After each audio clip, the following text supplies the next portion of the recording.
एक बेहतर ज़िंदगी जीने के लिए बेहद ज़रूरी है सेहतमंद होना, इसीलिए कहा गया है हेल्थ इज़ वेल्थ। लेकिन हम ये भी जानते हैं कि आज की भाग दौड़ भरी ज़िंदगी में खुद को सेहतमंद रख पाना आसान नहीं है। इसीलिए डीडी उर्दू ने हेल्थ एंड इनोवेशन खबरें खैरियत की प्रोग्राम का आगाज़ किया है। इस प्रोग्राम के ज़रिए अब न सिर्फ आप बल्कि हम भी आपकी सेहत का पूरा ख्याल रखेंगे। आदाब नाजरीन, मैं रिंकी त्यागी इस्तकबाल करती हूँ आपका हमारे प्रोग्राम हेल्थ एंड इनोवेशन खबरें खैरियत की में। आज का हमारा मौजू है डायबिटीज़।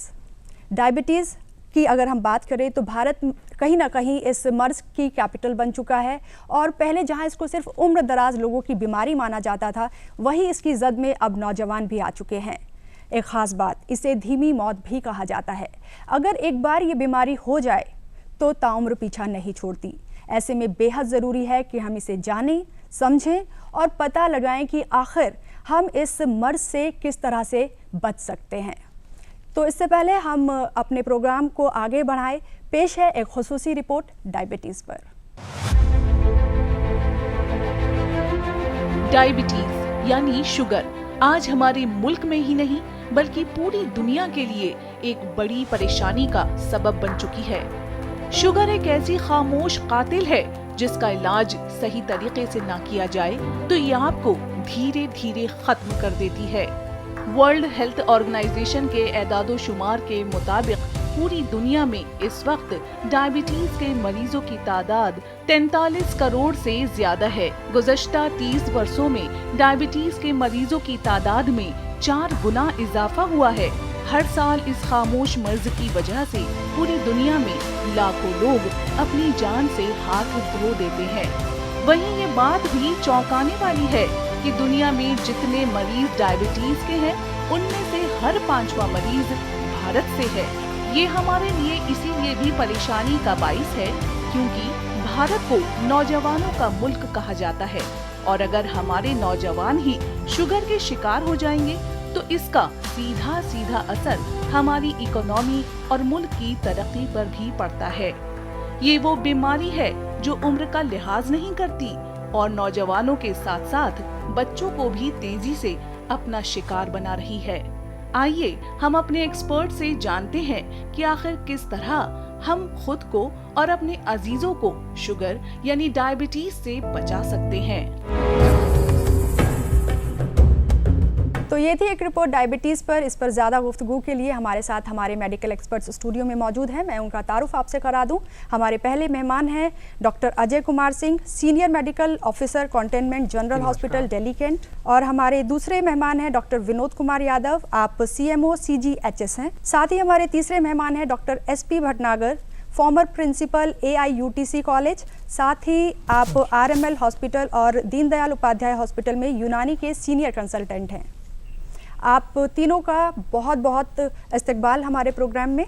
और जैसा कि हमने जाना कि आजकल जो भारत है वो कहीं ना कहीं कैपिटल बन चुका है डायबिटीज़ और शुगर की बीमारी का, तो ऐसे में मेरा पहला सवाल डॉक्टर अजय से कि क्या कुछ वजह इसके पीछे आप देखते हैं? सबसे पहली वजह तो जो हमारा लाइफस्टाइल चेंज हुआ है, जिसमें कि जो फास्ट फूड, जो हम मील्स वगैरह जो ट्रांस फैट ज़्यादा हम लोग कंज्यूम करते हैं और जिस तरह से हमारे डेली रूटीन में एक्सरसाइज एकदम से गायब ही हो चुका है और स्ट्रेसफुल लाइफ, ये 3 मेजर कारण है जिसकी वजह से हम डायबिटीज़ के केसेस को बढ़ता हुआ देख रहे हैं। जी, अगर इस पर आयुर्वेद का नज़रिया हम जानना चाहें तो डॉक्टर विनोद जी बताएं। देखिए, जहाँ तक आयुर्वेद की बात है, जो मधुमेह की प्रवृत्ति क्यों बढ़ रही है समाज में, एक तो हमारा जो आहार है, डाइट है, उसमें बहुत ही ज़्यादा हमारी परिवर्तन आया है। दूसरा जो बहुत बड़ा परिवर्तन आया है आधुनिकीकरण के कारण, वो है हमारी जीवन शैली।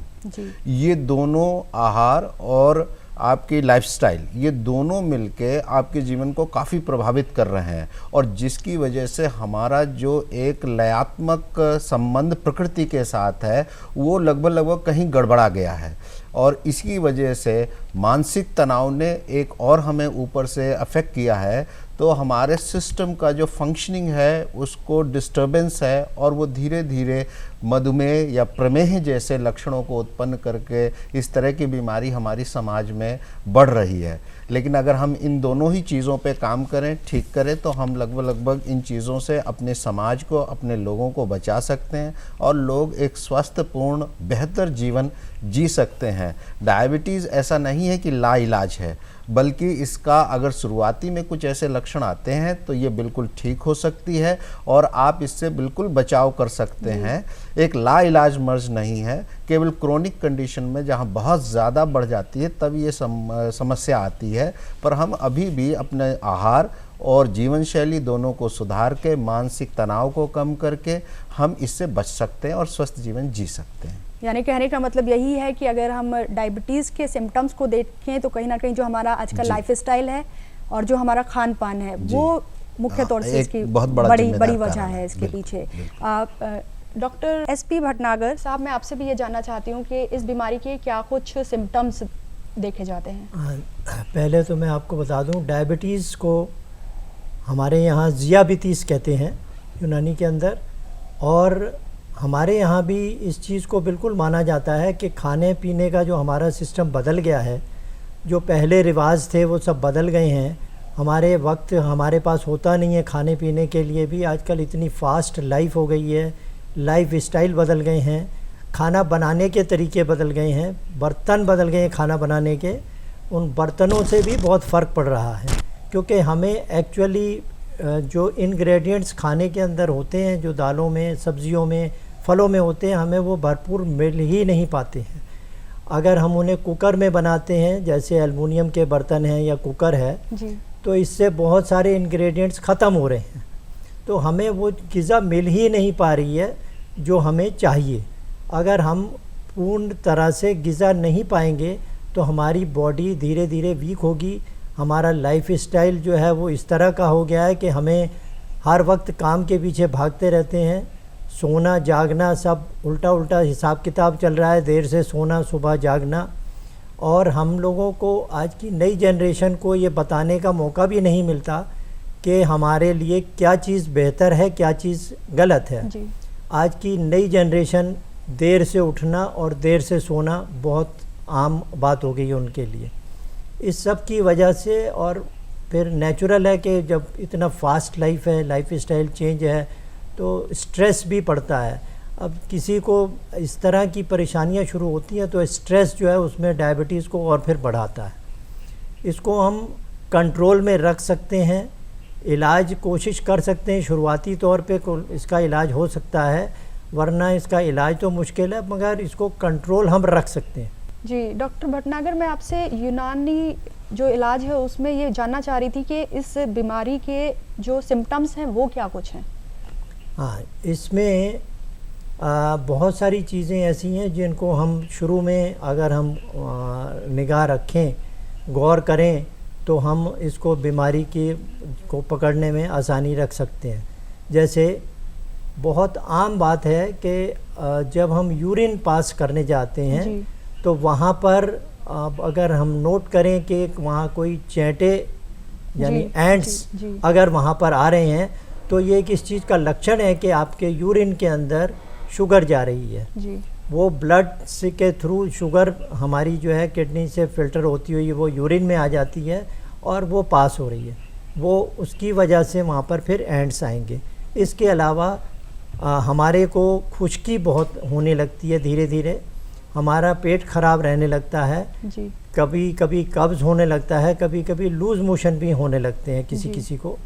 और इसके अलावा हमारे को जो है भूख लगना भी ठीक नहीं रहता, खाना हज़म होना ठीक नहीं रहता। ये सब चीज़ें बहुत ज़्यादा हैं जिन चीज़ों का हमें ख्याल करना बहुत ज़रूरी है जी। अच्छा डॉक्टर अजय, मैं आपसे ये जानना चाहती थी कि जो शुगर लेवल है वो किस तरह से मेजर किया जाता है? डायबिटीज़ का जो बाय डेफिनेशन दो टेस्ट हम लोग करते हैं, एक HbA1c जो आई थिंक अभी सभी लोग इस टेस्ट के बारे में जानते हैं, इसे ग्लाइकोसाइलेटेड हीमोग्लोबिन बोला जाता है, और एक blood sugar fasting and PP।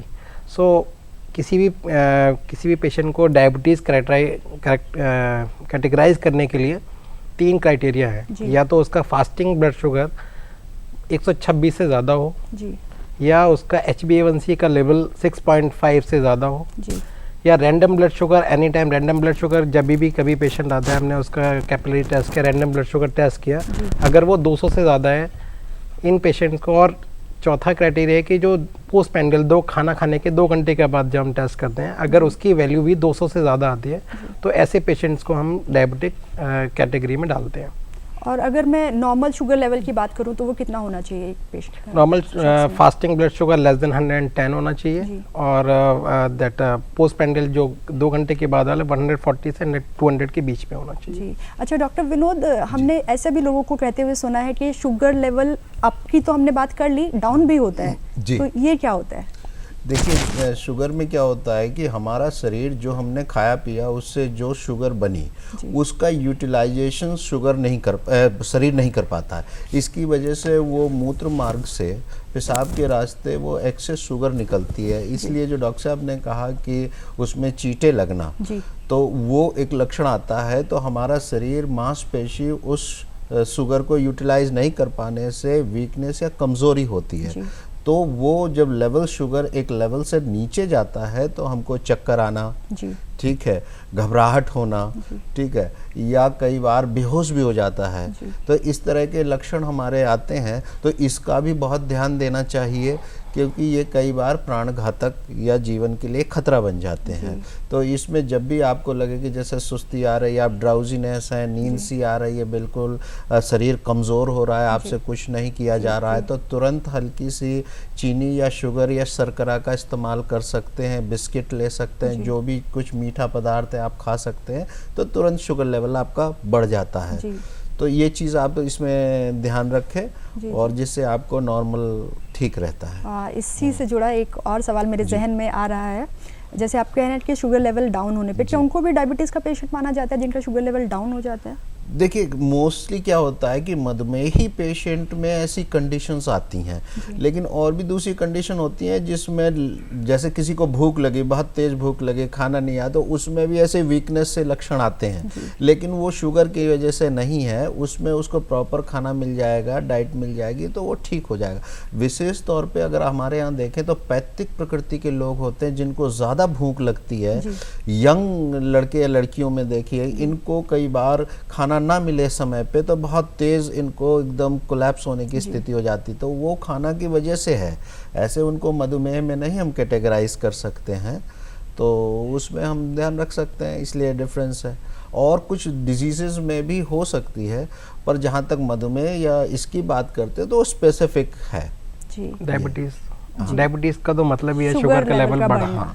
ठीक है डॉक्टर अजय, मैं आपसे ये भी जानना चाहूँगी साथ में कि जो डायबिटीज़ होती है वो 2 किस्म की होती है, टाइप 1 और टाइप 2। किस तरह से क्लासीफाइड करते हैं हम इन दोनों टाइप्स को? Diabetes type 1 is diabetes insipidus and diabetes type 2 is diabetes mellitus. सबसे बेसिक क्राइटेरिया इसका है कि जो डायबिटीज़ टाइप 1 होता है यंग ऑनसेट डायबिटीज़ भी बोला जाता है इसे, इसकी जो प्रवृत्ति है वो यंग लोगों में ज़्यादा मिलती है। और इसमें जो मेन जो इशू रहता है कि बॉडी का इंसुलिन का लेवल जो है वो बनता नहीं है। उसके कई कारण हो सकते हैं, जो पेनक्रियाज हमारी सेल्स बनाती हैं इंसुलिन सिक्रीट करने के लिए, उनका डिस्ट्रक्शन ऑटो इम्यून डिजीज से हो सकता है या बनना ही नहीं है। सो डायबिटीज़ टाइप 2 जो है वो एडल्ट ऑनसेट डायबिटीज़ भी कहा जाता है इसको। इसकी जनरली प्रवृत्ति 40 साल के बाद देखने को इस तरह के पेशेंट्स मिलते हैं। दोनों ही कंडीशंस में डायबिटीज़ टाइप 1 का प्रोग्नोसिस थोड़ा उसको हमें ठीक से ख्याल करना पड़ता है। रीज़न बीइंग उनके अंदर जो शुगर हाई होने की वजह से जो ऑर्गन्स का डैमेज होता है उसकी प्रवृत्ति ज़्यादा होती है, तो इसलिए हमें उसको बहुत ही एहतियात से उसका इलाज होता है। और डायबिटीज़ टाइप 2 जो है इसको आप लाइफस्टाइल मॉडिफिकेशन, डाइटरी, बाकी चीज़ों से इसको ठीक किया जा सकता है। माने जो टाइप 2 डायबिटीज़ आप बता रहे हैं वो कहीं ना कहीं हमारी लाइफस्टाइल से रिलेटेड है। लाइफस्टाइल से, जेनेटिक प्रिपोर्टेंस दोनों की है, लेकिन लाइफस्टाइल मेजर है। देयर इज़ अ रिसर्च जो बताता है कि अगर आप 7% ऑफ टोटल, जैसे ओबेसिटी एक मेजर कारण है जो डायबिटीज़ में देखने को मिलता है, जिसे मोटापा भी कहा जाता है। तो मोटापा अगर आप 7% ऑफ टोटल बॉडी वेट को अगर आप कम करते हैं तो आपका जो रिस्क है डायबिटीज़ का वो 49% तक कम होता है। जी। सो आप समझ सकते हैं कि टोटली इसको अगर हमें ठीक से कंट्रोल करना है तो life style modification, diet, exercise ये मेन स्टे ऑफ ट्रीटमेंट है। इसके बावजूद में हमारे पास ड्रग्स रहते हैं जिनको हम रेगुलर फॉलोअप के साथ में इसको ठीक से रखा जा सकता है। जी, जैसा कि हमें मालूम है एक तो होता है हेरिडिटरी जो आपके जीन से आप में ट्रांसफ़र होता है, दूसरा कहीं ना कहीं जो लाइफ स्टाइल है उसके चलते आपको डायबिटीज़ होती है। तो ये जो दोनों कैटेगरीज हैं टाइप 1 टाइप 2, कैसे इस आम भाषा में अगर मैं बात करूं तो किस तरह से क्लासीफाई करेंगे डॉक्टर विनोद? देखिए, जहाँ तक मधुमेह का है, ये आयुर्वेद में बड़ा सुंदर, इतने प्राचीन काल में देखिए इतना सुंदर वर्णन मिला है।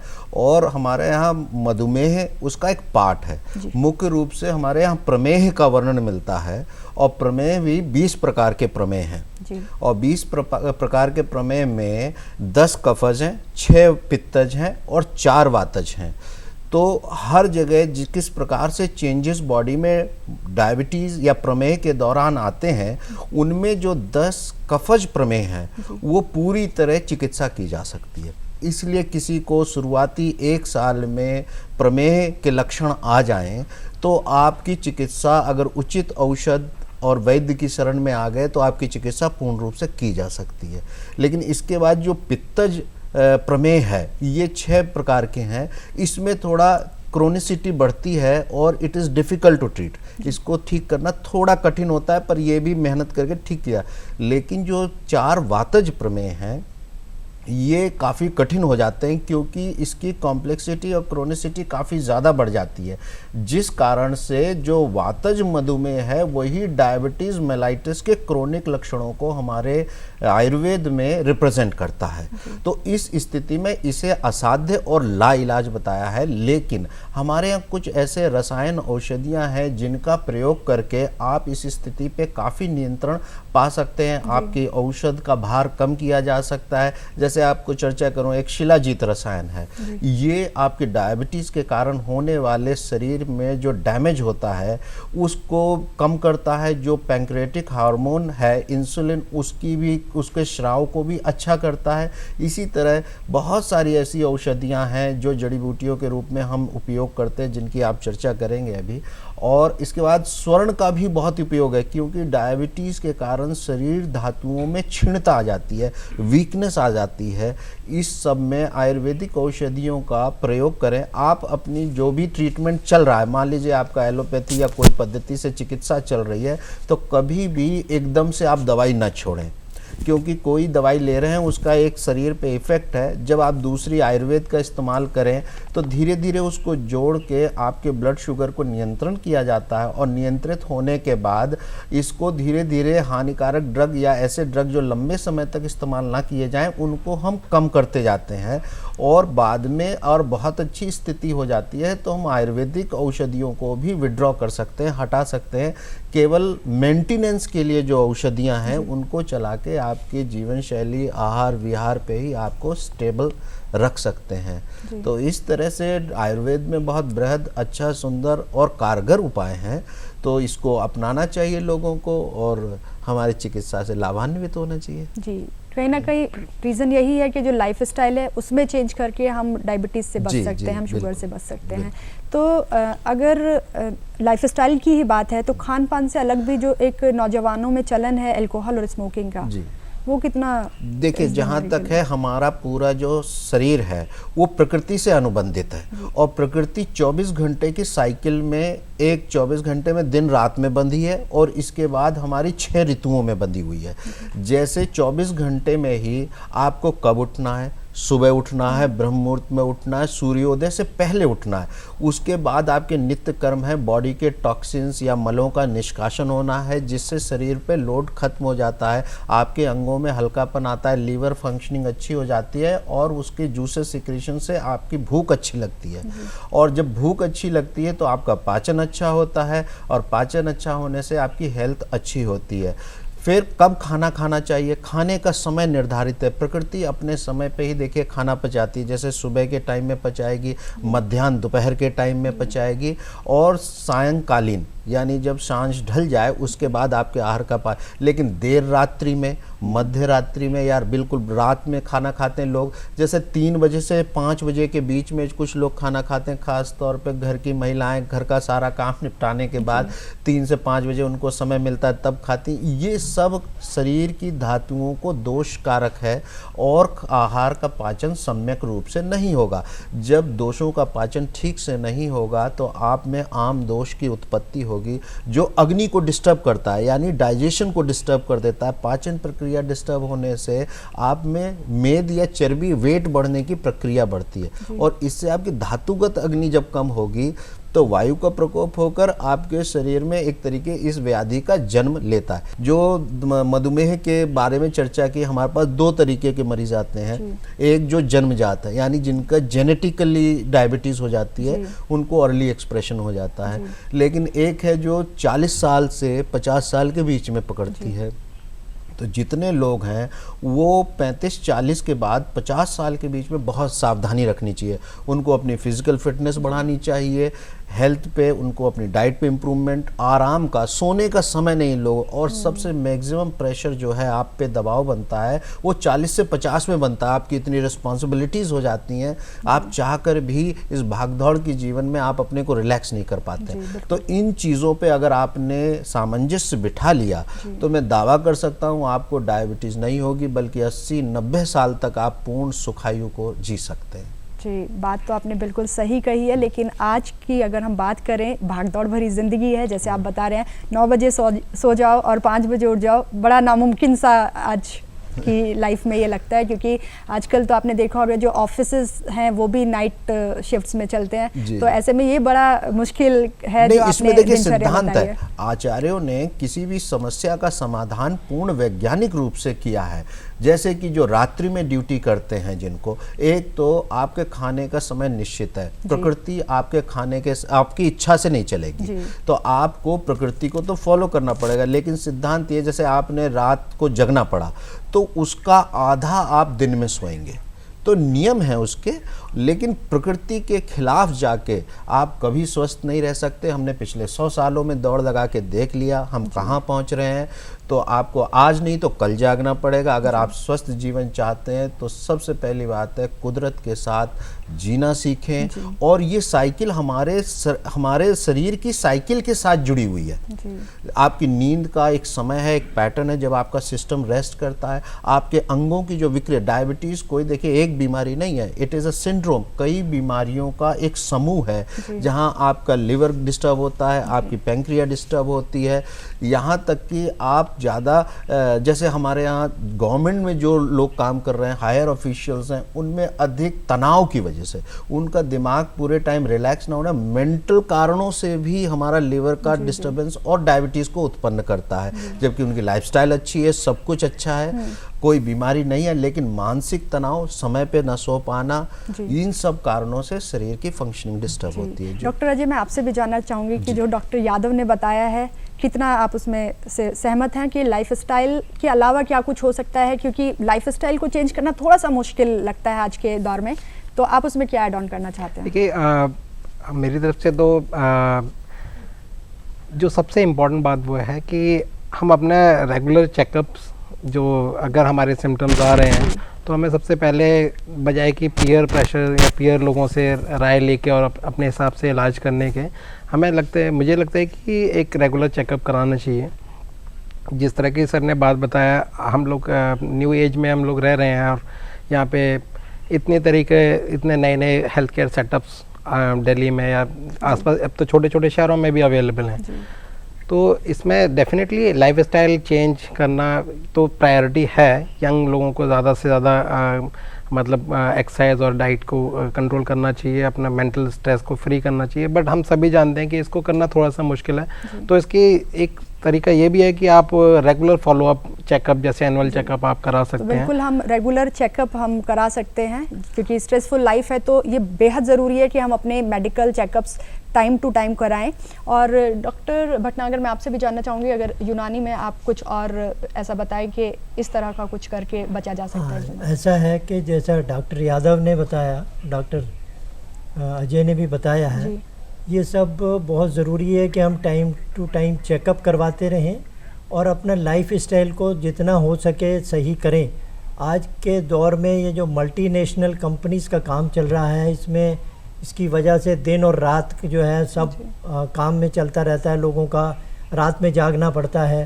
अब इसमें एक बहुत बड़ी बात ये है कि जिनको रात को जागना पड़ता है वो खाने का कैसे करें, क्योंकि बहुत आम सी बात है कि हमारा पेट जो है, स्टमक जो है वो 4.5-5 घंटे में खाली हो जाता है। ठीक है डॉक्टर भटनागर, तो कहीं ना कहीं वजह वही है, हाँ, लाइफस्टाइल हाँ, की है। डायबिटीज से हम तभी बच सकते हैं अगर हम अपने लाइफस्टाइल को सही मैं करें, वो क्योंकि उसी मेरे में- पास थोड़ी वक्त की अच्छा। कमी है और हमें अभी ये अपना एपिसोड वाइंड अप करना होगा, इसलिए हम गुफ्तगू को आगे अगले एपिसोड में जारी रखेंगे, लेकिन अभी फ़िलहाल आज के लिए इस एपिसोड में हम अपनी बातचीत को यहीं ख़त्म करेंगे। तो नाजरीन, उम्मीद करते हैं आपको हमारा ये एपिसोड पसंद आया होगा। अगली बार भी हमारी कोशिश यही रहेगी कि हम आपकी सेहत से जुड़े सवालों का जवाब लेकर हाजिर हों, क्योंकि जो डायबिटीज़ है वो एक बड़ा मुद्दा है, बड़ा मर्ज़ है और इस पर अभी जो गुफ्तगू है वो पूरी हमारी नहीं हो पाई है। अगले हफ्ते भी हम इसी मर्ज़ पर इन्हीं अपने मेहमानों के साथ गुफ्तगू जारी रखेंगे। तब तक के लिए मुझे यानी रिंकी त्यागी को दीजिए इजाज़त। आदाब।